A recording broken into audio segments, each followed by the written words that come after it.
नमस्कार, शाम 7 बजे के बुलेटिन में आज हम देखेंगे खबर दमदार में विस्तार से कई खबरें। मैं हूं आपके साथ अनुपम। उत्तर प्रदेश में कई जिले बाढ़ से घिरते जा रहे हैं।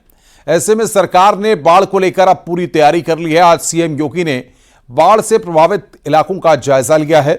ये बताएंगे आपको किन किन इलाकों का उन्होंने जायजा लिया और साथ ही साथ उत्तर प्रदेश में रोजगार की बहार है। आज सीएम ने लेखपालों को नियुक्ति पत्र बांटे हैं और नीट को लेकर एनटीए ने सुप्रीम कोर्ट में हलफनामा दिया है। उसमें क्या कहा है वो भी आपको बताएंगे। वहीं कानपुर में आज किन इलाकों में बुलडोजर चला है ये भी विस्तार से आपको दिखाएंगे। साथ ही खबर दमदार में दूसरी खबरों पर भी हमारी नजर रहेगी। नदियों का जलस्तर लगातार बढ़ रहा है। सबसे पहले इस खबर की बात करते हैं। नदियों का जलस्तर बढ़ने से प्रदेश के कई रिहायशी इलाके जलमग्न हो गए हैं, जिसको लेकर मुख्यमंत्री योगी आदित्यनाथ ने आज मौके पर जाकर जायजा लिया। सीएम योगी ने लखीमपुर खीरी में नाव पर सवार होकर बाढ़ प्रभावित इलाके का जायजा लिया। बाढ़ प्रभावितों के बीच भी मुख्यमंत्री गए और लोगों को राहत सामग्री बांटी। ये दो तस्वीरें इस वक्त हम आपकी स्क्रीन पर आपको दिखा रहे हैं। लखीमपुर खीरी और पीलीभीत की तस्वीरें। नाव पर सवार होकर सीएम ने पूरे हालात का बारीकी से जायजा लिया है। ये दो तस्वीरें इस वक्त आपको दिखा रहे हैं। बाढ़ प्रभावित इलाके का मुख्यमंत्री के द्वारा जायजा लिया गया।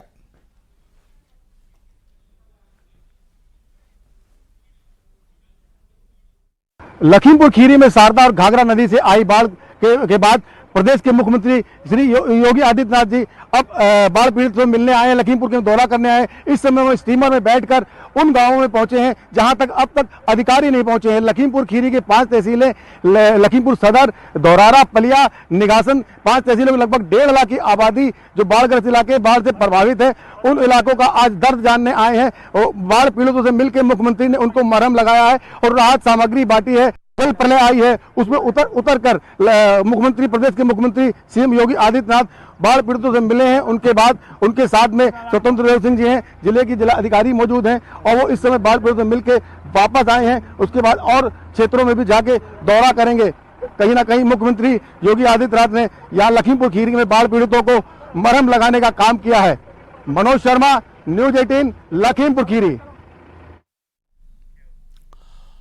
और इससे पहले मुख्यमंत्री योगी आदित्यनाथ ने पीलीभीत में बाढ़ के हालात का जायजा लिया। सीएम योगी ने हवाई सर्वे किया और पूरनपुर तहसील क्षेत्र में चंदिया, हजारा में बाढ़ राहत शिविर जाकर बाढ़ पीड़ितों से मुलाकात की, उन्हें राहत सामग्री दी।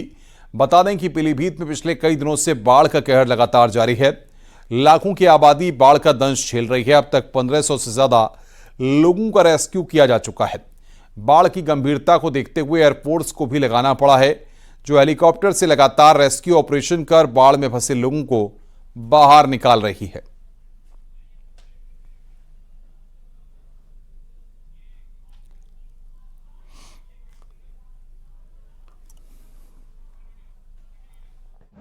मित्रों, अभी मैं अपने साथ में प्रदेश सरकार के हमारे जल शक्ति मंत्री और यहाँ के जनप्रतिनिधियों के साथ पहले खीरी सर्वे करते हुए बाढ़ प्रभावित क्षेत्रों का निरीक्षण मैं यहाँ पर आपके बीच में आया हूँ। 133 गांव जुलाई मास के प्रथम सप्ताह में ही आई इस अतिवृष्टि के कारण बाढ़ की चपेट में है। हजारों मुख्यमंत्री योगी आदित्यनाथ ने आज लखनऊ में लेखपालों को नियुक्ति पत्र बांटे। आज 7,720 लेखपालों को नियुक्ति पत्र मिला है। इन लेखपालों का चयन उत्तर प्रदेश अधीनस्थ सेवा चयन आयोग से हुआ है। इस मौके पर अपने संबोधन के दौरान सीएम योगी ने विपक्ष पर निशाना साधते हुए कहा कि 2017 से पहले नियुक्ति के लिए पैसों की वसूली होती थी, चाचा भतीजा वसूली के लिए निकल जाते थे। आज पारदर्शी तरीके से नियुक्तियां हो रही हैं। इससे पहले क्यों नहीं हो पाती थी? क्योंकि नियत साफ नहीं थी, भाई भतीजावाद होता था, लोगों के साथ भेदभाव होता था, नियुक्ति के नाम पर पैसे वसूले जाते थे और न्यायालय को हस्तक्षेप करना पड़ता था, कोर्ट के स्टे होते थे, सरकार उसमें किम कर्तव्य विमूढ़ की स्थिति में होती थी, क्योंकि अगर स्टे वैकेट कराते हैं तो फिर उनको ये लगता था कि अच्छा खासा पैसा उनके दलालों के, गुर्गों के सब समाप्त हो जाएंगे, इसलिए वे उस पर रुचि भी नहीं लेते थे। आपने देखा होगा, अधियाचन गया, नियुक्ति की प्रक्रिया पूरी हुई, इसके बाद कुछ लोग न्यायालय में गए, क्योंकि कुछ लोगों की आदत होती है कि अच्छे कार्य में रोड़ा तो अटकाना ही अटकाना है, कुछ ना कुछ बोलना ही है। लेकिन अंततः सुप्रीम कोर्ट से भी हम लोग जीत करके आए और अब इन सभी युवाओं को ये नौकरी पत्र, नियुक्ति पत्र प्रदान किए जा रहे हैं।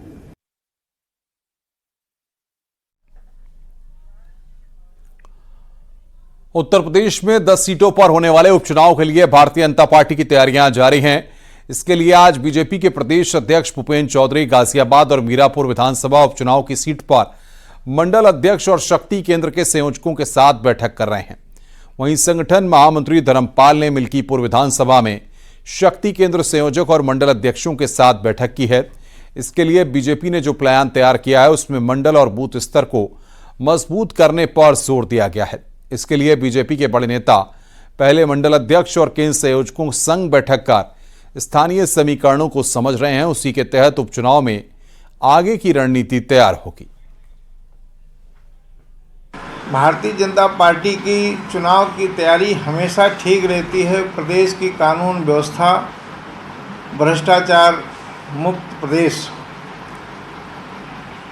गुंडा राज समाप्त, इस पे चुनाव होता है और ये प्रदेश की सरकार खरी उतरती है। निश्चित तौर पे भारतीय जनता पार्टी इस मामले में सबसे आगे है और चुनाव, जहाँ तक उपचुनाव है, हम सभी उपचुनाव जीतेंगे। आप कहना चाहेंगे कि अभी चुनाव हुआ उसमें कुछ सीटें हारी हैं। निश्चित तौर पर हमारी सीटें जो हारी हैं वो कैंडिडेटों की वजह से हारी हैं, सरकार की वजह से नहीं हारी हैं।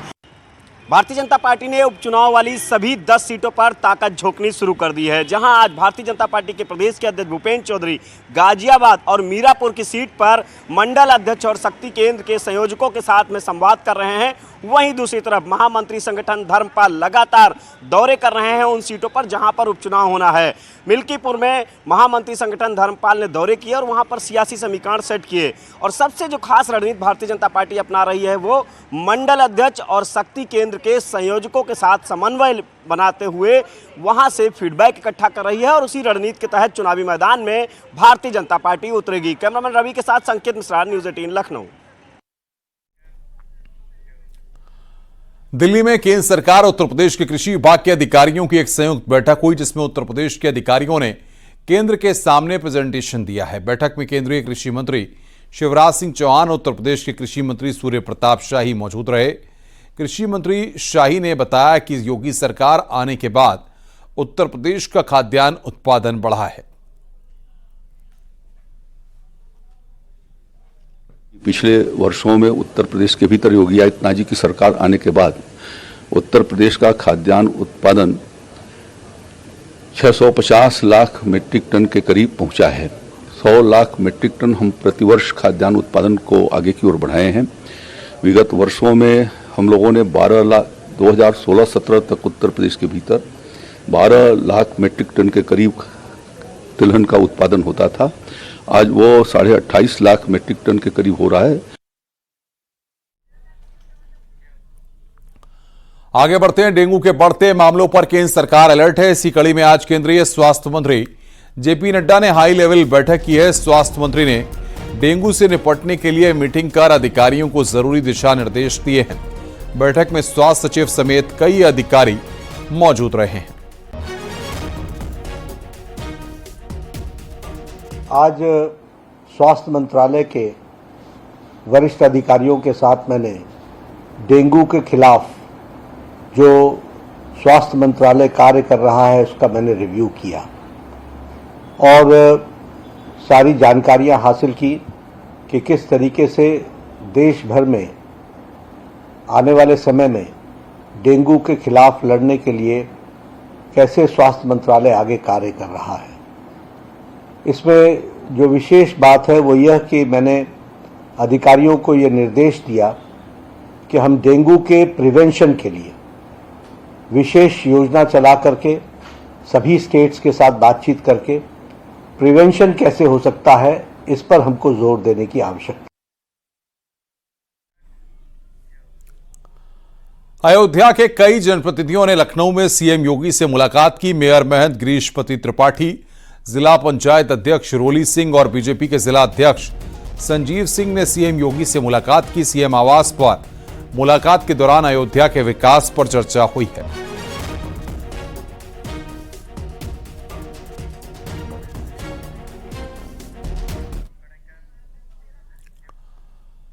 मुहर्रम पर अस्त्र शस्त्र पर पाबंदी लगाए जाने के मामले में एसपी नेता एसटी हसन का कहना है कि पाबंदी सब पर बराबर की होनी चाहिए। एसटी हसन का कहना है कि डीजे पर रोक क्यों नहीं लगाती सरकार। एसटी हसन का कहना है कि हैवी डीजे से दिल धड़कने लगता है। पाबंदी अगर है तो सब पे बराबर की होनी चाहिए। सारे वर्गों के धार्मिक जुलूसों पे अस्त्र शस्त्र प्रदर्शन की पाबंदी हो, कोई एतराज नहीं है। लेकिन मैं पूछता हूँ इसकी ज़रूरत क्या है। पिछले 200-300 सालों से तो ये काम होता चला आया है। अस्त्र शस्त्र लोग दिखाते हैं, अपनी कला दिखाते हैं, चला के लाठी डंडा और क्या क्या तलवार वगैरह दिखाते हैं। मैंने संज्ञान में तो नहीं है कि आज तक कोई किसी एक आदमी की भी उससे मौत हुई हो।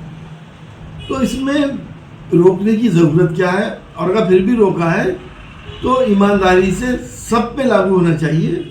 ऐसा नहीं होना चाहिए कि जैसे हमने देखा है कि अब इतने हैवी डीजे लेके लोग चलते हैं कि लोगों के दिल धड़कने लगते हैं, खिड़कियां झनझनाने लगती हैं, गाड़ी के अंदर वाइब्रेशन आते हैं, कार के अंदर बीमार आदमी दूर चले जाते हैं सड़क से कि इतनी तेज चल रहे हैं। लेकिन सुप्रीम कोर्ट के आदेश और मुख्यमंत्री जी के आदेश तो यही है कि एक लिमिट में वो बजे, जिसकी लिमिट 60 डेसिमल है। अगर अजान उससे 60 डेसिमल से ऊपर होती है तो फौरन पुलिस आके लाउड स्पीकर एक निकाल लेती है। इनको क्यों नहीं रोकती?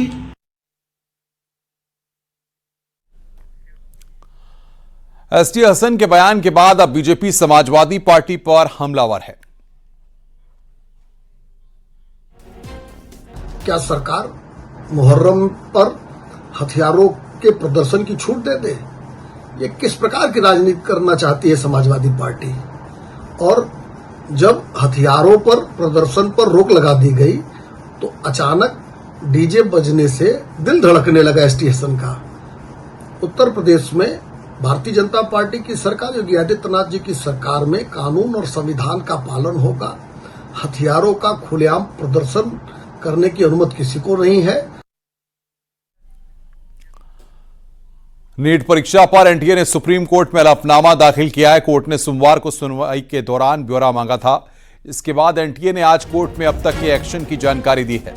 एनटीए ने बताया है कि पेपर ले जाने के दौरान एक सेट पेपर लीक हुआ, जिस जरिए से लीक हुआ उस तक पहुंच गए हैं। मास्टरमाइंड को गिरफ्तार किया गया है।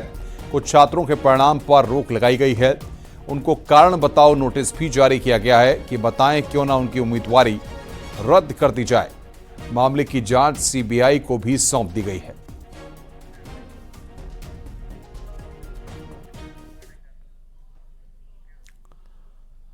ग्रेटर नोएडा के सूरजपुर में शकुंतलम लैंडक्राफ्ट की 1200 एकड़ जमीन को वन विभाग ने सील कर दिया है। शकुंतलम लैंडक्राफ्ट पर इस जमीन पर लगे करीब 1000 पेड़ बिना अनुमति के काटने का आरोप है। शकुंतलम लैंडक्राफ्ट ने इस जमीन को नीलामी में खरीदा है। शकुंतलम बिल्डर इस जमीन पर इंडस्ट्रियल पार्क डेवलप कर रहा था।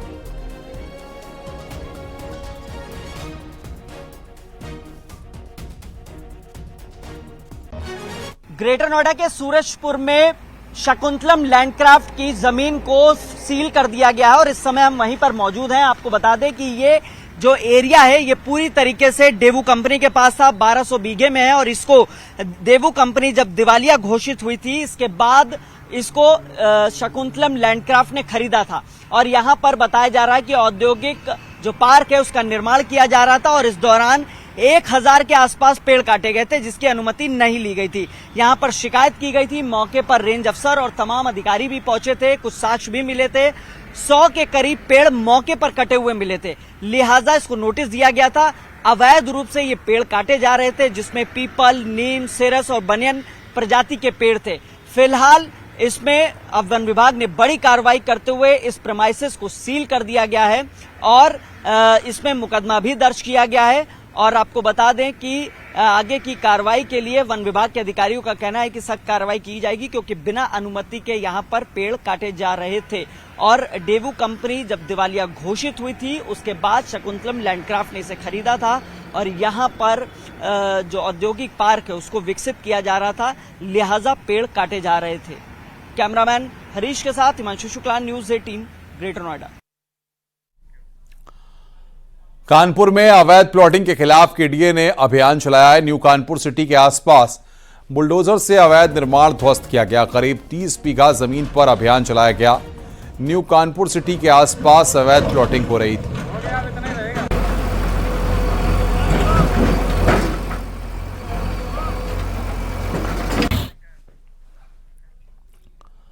खबर वाराणसी से है। यहां के लड़के ने गंगा नदी में कूदकर जान दे दी। लड़के ने जान क्यों दी, उसे लेकर लड़के के घरवाले थाना प्रभारी पर आरोप लगा रहे हैं।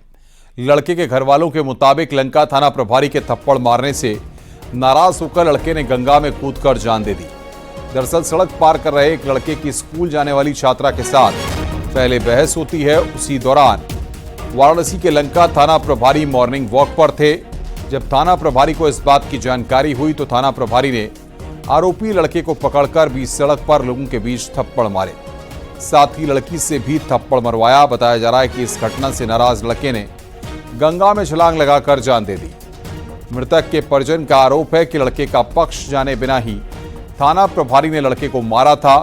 मामला लंका थाना क्षेत्र का है।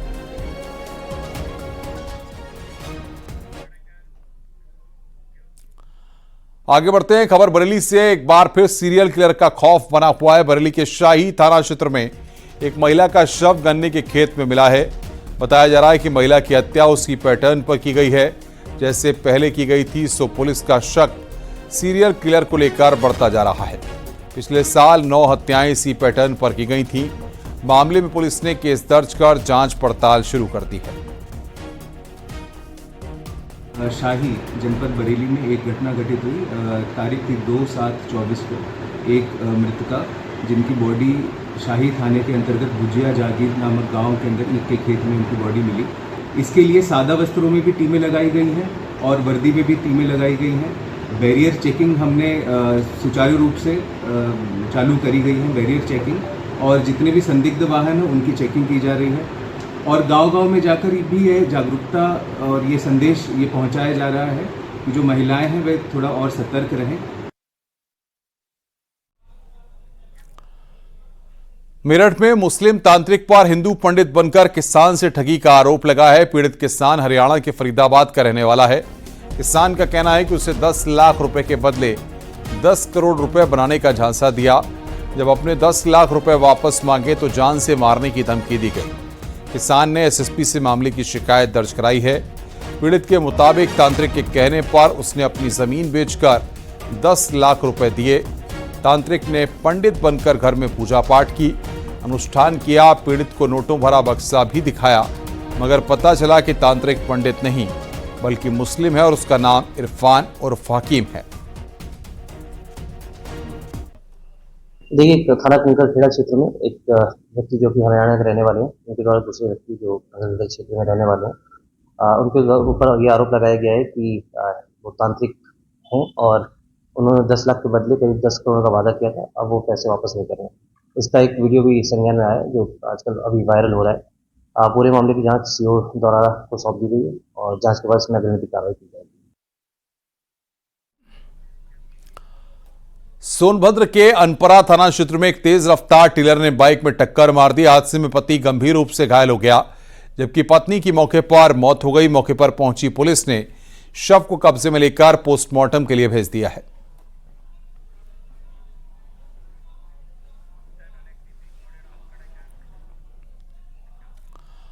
फतेहपुर में तालाब में नहाने गए 3 मासूम बच्चों की गहरे पानी में जाने से मौत हो गई। स्थानीय पुलिस ने गोताखोरों की मदद से तीनों बच्चों को बाहर निकाला, लेकिन बच्चों को बचाया नहीं जा सका। मलवा थाना क्षेत्र का मामला है।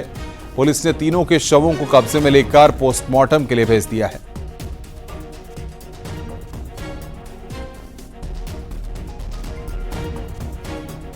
आज समय करीब 3:30 बजे पीआरवी पर सूचना प्राप्त हुई कि थाना बिंदकी के अंतर्गत जनता गांव में 3 बच्चे तालाब में डूब गए हैं। इस सूचना पर तत्काल मौके पर पीआरवी थाने का फोर्स पहुंचा, तो गांव तत्काल बच्चों को तालाब से निकलवा के सीएचसी बिंदकी लाया गया, जहां डॉक्टरों द्वारा चेकअप के बाद उनको मृत घोषित कर दिया गया।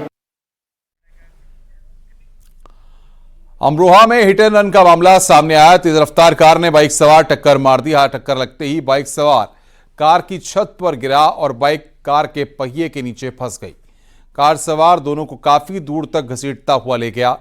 हादसे की तस्वीरें सीसीटीवी में कैद हो गई हैं। सीसीटीवी के आधार पर पुलिस कार की तलाश में जुटी हुई है। हादसे में बाइक सवार 2 लोग गंभीर रूप से घायल हुए हैं। हादसा अमरोहा नगर कोतवाली क्षेत्र के बिजनौर रोड पर हुआ है।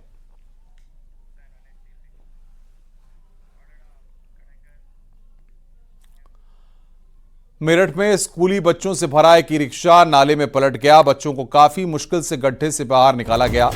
बताया जा रहा है कि रिक्शा वाला बच्चों को लेकर स्कूल जा रहा था, तभी गड्ढे के चलते रिक्शा पलट गया और दूसरी तरफ नाले में जा गिरा। ई-रिक्शा में सवार बच्चे भी नाले के पानी में गिर गए। वो तो गनीमत रही कि आसपास के लोगों ने रिक्शा को पलटते देख लिया।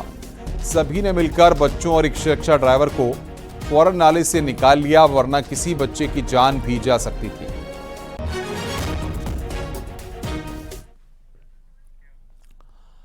हाथरस में एक शख्स पैदल अपने घर जा रहा था, तभी अज्ञात गाड़ी की टक्कर से शख्स की सड़क हादसे में मौत हो गई।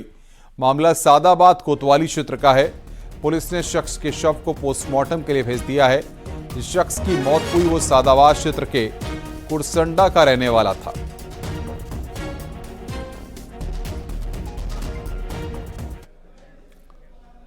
कन्नौज में सड़क हादसे का सीसीटीवी फुटेज सामने आया है। तेज रफ्तार एक कार ने पहले दूसरी कार को टक्कर मारी, उसके बाद कार सड़क पर खड़े कैंटर में पीछे से जा टकरा गई। हादसे में कार में सवार 3 लोग घायल हो गए। तीनों घायलों को मेडिकल कॉलेज तिरवा में भर्ती कराया गया है। हादसा कन्नौज के सौरिक थाना क्षेत्र के लखनऊ आगरा एक्सप्रेसवे पर हुआ।